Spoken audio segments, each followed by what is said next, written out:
बिस्मिल्लाहिर्रहमानिर्रहीम। अस्सलामु अलैकुम प्यारे दोस्तों, रमज़ान का महीना शुरू हो चुका है और रोज़े रखना हर मुसलमान पर फ़र्ज़ है। लेकिन हमारे जहन में ये सवाल आता है कि रोज़ा कबूल हुआ या नहीं, यानी रोज़ा कबूल होने की क्या निशानी है। प्यारे दोस्तों, तो बने रहे इस वीडियो में आखिर तक। बस इस वीडियो को एक लाइक कर दे। तो चलिए शुरू करते हैं। प्यारे दोस्तों, रोज़ा रखना तो एक बड़ी बात है ही, लेकिन उससे बड़ी बात यह है कि हमारा रोज़ा कबूल होना चाहिए। यानी जो अमल हम कर रहे हैं उसका करना बहुत बड़ी बात नहीं है, बल्कि हमारे उस अमल को अल्लाह तबारक व ताला कबूल फरमा ले, ये बड़ी बात है।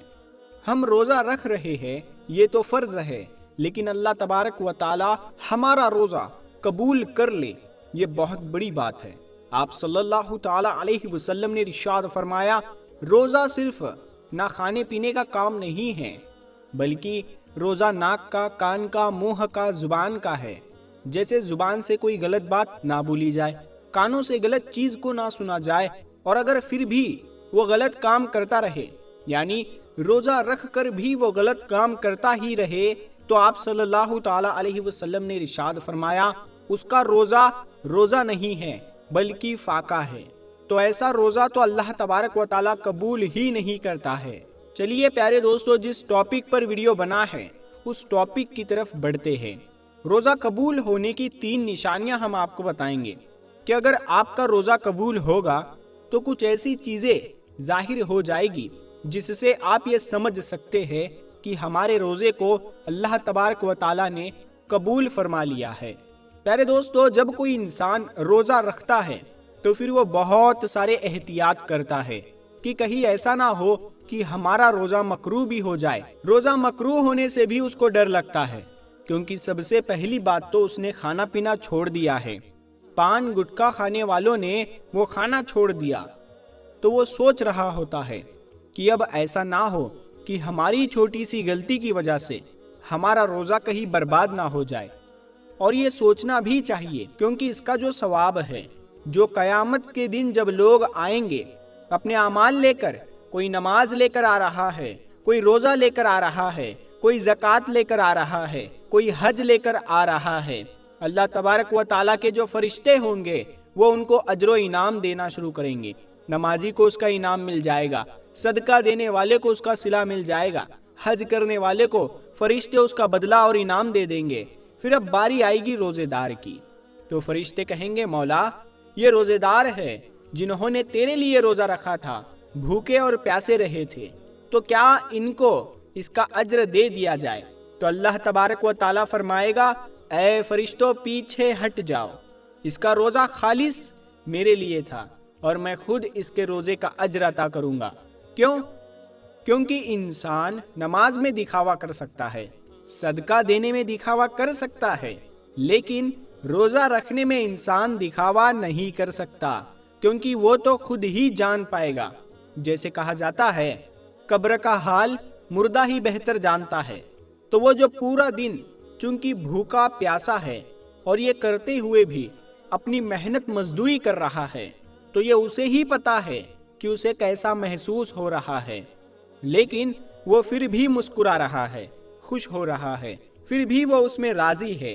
तो अल्लाह ताला क़यामत के दिन उनको अज्र अता फरमाएगा। तो हमने इससे पहले भी बहुत सारी वीडियोज़ में ये बात कही है कि जब भी हमारी इबादत यानी हमारी नमाज कबूल होती है अल्लाह ताला की बारगाह में, तो कौन सी निशानी नज़र आती है, यानी कैसे पता चलता है कि हमारी नमाज कबूल हुई। जैसे अगर आपने नमाज पढ़ी, मसलन आपने फ़जर की नमाज पढ़ी, फ़जर की नमाज पढ़ने के बाद आपने ज़ोहर की नमाज भी पढ़ ली, यानी आपको ज़ोहर पढ़ने की तौफीक मिल गई, तो इस बात की निशानी है कि आपकी फ़जर की नमाज को अल्लाह ताला ने कबूल फरमा लिया। क्यों? क्योंकि आपके दरवाजे से न जाने रोज़ाना कितने लोग गुजरते होंगे, तो क्या आप हर किसी को अपने घर के अंदर बुलाते हैं? यानी आप जिनसे मोहब्बत करते हैं, जो अपने ख़ास है, उन्हें आप बुलाते हैं। अगर कोई एक बार आपके घर आ गया اور آپ کو اگر اس کا آنا بہت اچھا لگا، پھر آپ اسے پھر انوائٹ کرو گے کہ بھائی آ جاؤ، تھوڑی دیر بیٹھ لو۔ یعنی جب کسی انسان کا آپ کو کوئی کام اچھا لگتا ہے یا اس کا رویہ اچھا لگتا ہے تو آپ اسے بار بار اپنے گھر پر بلاتے ہیں۔ اسی طرح سے جب اللہ تعالیٰ کسی کی نماز کو قبول فرما لیتا ہے تو پھر اسے اگلی نماز کی توفیق عطا فرما دیتا ہے، وہ اگلی نماز بھی پڑھ لیتا۔ جب اللہ اسے پڑھنے کی توفیق دیتا ہے تو یہ نشانی ہوتی ہے کہ پچھلی نماز کو اللہ تعالیٰ نے قبول فرما لیا۔ اور اگر ہمیں نماز پڑھنے کا وقت نہیں مل رہا ہے تو ہم یہ نہ سوچیں کہ ہمیں وقت نہیں ملا اسی لیے ہم نے نماز نہیں پڑھی، بلکہ یہ سوچا کرے کہ ہم کتنے بڑے گنہگار ہیں کہ اللہ تعالیٰ نے ہمیں اپنے سامنے کھڑا کرنا بھی پسند نہیں کیا۔ اسی طرح سے روزہ اگر ہم نے ایک روزہ رکھا اس کے بعد ہم نے اگلا روزہ بھی رکھ لیا تو یہ اس بات کی نشانی ہو گئی کہ ہمارے پچھلے روزے کو اللہ تعالیٰ نے قبول کر لیا۔ لیکن اس کا مطلب یہ نہیں کہ آپ روزہ رکھ کر بھی غلط کام کر رہے ہیں، جھگڑا کر رہے ہیں، گالی گلوج کر رہے ہیں، جو نہیں دیکھنا چاہیے وہ دیکھ رہے ہیں، جو نہیں سننا چاہیے وہ سن رہے ہیں، یعنی وہ سارے کام آپ کر رہے ہیں روزے رکھ کر جن سے اللہ تعالیٰ نے روکا ہے، اور پھر آپ اپنی ہٹ کرمی میں روزہ رکھ رہے ہیں کہ ہمیں تو روزہ رکھنا ہے، ہمیں تو پیاس لگتی نہیں ہے، ہمیں تو بھوک نہیں لگتی، تو اس سے اچھا ہم روزہ ہی رکھ لیتے ہیں۔ تو میرے دوستو، اگر آپ کو پیاس لگتی نہیں ہے تو پھر آپ روزہ رکھ رہے ہو تو پھر آپ کے روزے رکھنے کا کیا مطلب ہے؟ انسان کمزور ہے اور اللہ کو یہی ادا تو پسند ہے کہ دیکھو میرے بندے کو بھوک بھی لگ رہی ہے، پیاس لگ رہی ہے، لیکن پھر بھی میرے لیے بھوکا ہے۔ جب انسان افطار کرنے کے لیے بیٹھتا ہے اور جیسے ہی اذان ہوتی ہے اور اذان سے پہلے اللہ فرشتوں میں فرماتا ہے کہ دیکھو میرے بندے کے سامنے کھانا رکھا ہے، پانی رکھا ہے، دیکھو اسے کوئی انسان دیکھ بھی نہیں رہا، وہ تنہائی میں ہے، اے فرشتو اس کو بھوک لگی ہے، کھانا بھی اس کے سامنے ہے، لیکن یہ کھانا کیوں نہیں کھا رہا ہے؟ تو فرشتے جواب میں کہتے ہیں کہ مولا اس کو تیری محبت نے روکا ہے۔ اللہ تعالیٰ اپنے فرشتوں سے فرماتا ہے کہ اس کے سامنے پانی رکھا ہے، یہ پانی کیوں نہیں پیتا؟ تو فرشتے فرماتے ہیں کہ اے مولا تیرے ڈر اور خوف نے اسے روک رکھا ہے۔ تو اللہ تعالیٰ خوش ہوتا ہے ایسے روزے دار کو دیکھ کر۔ جیسے ہی اذان ہوتی ہے تو انسان کھانا کھانا شروع کر دیتا ہے، تو اللہ فرماتا ہے دیکھو میں نے اجازت دے دی تو کس طریقے سے کھانا کھا رہا ہے۔